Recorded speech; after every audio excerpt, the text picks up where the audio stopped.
New bill into law requiring presidential candidates to release their tax returns in order to appear on the state's primary ballot. If they don't, he says they won't be listed. Most agree that that move is directed at President Trump, but some question whether or not that law will actually stand up in court or not. Fox 40's Doug Johnson live at the Capitol with more on that story.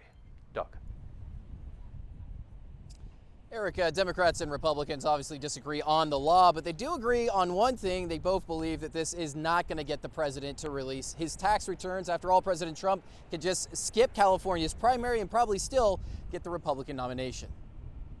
Now, law in California: if a presidential candidate wants to be on the state's March primary ballot, they must submit their tax returns from the past 5 years to the Secretary of State's office at least 98 days before the primary vote. Governor Newsom has got a bone to pick with President Trump, and I think he's doing it. I think this is a good way to do it. Democratic consultant Ed Emerson supports the law, but admits it'll likely be challenged by President Trump's administration. Every aspect of his life needs to be under scrutiny and microscope because he has demonstrated, I think in the last 2.5 years, that he is incapable of telling the truth. They're not going to change his behavior, and Trump's not going to change their behavior.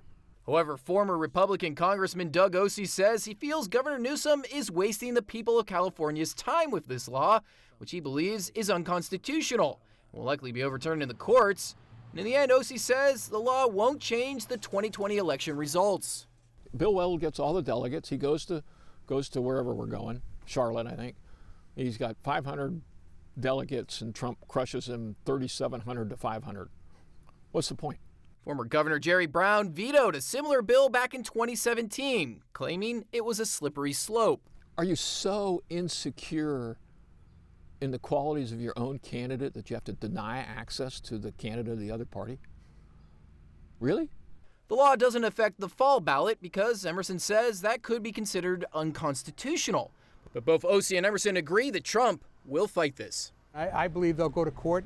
He's a litigious person, likes to sue here and sue there, so I think that'll be his first step. If he's not on the ballot, so much the better.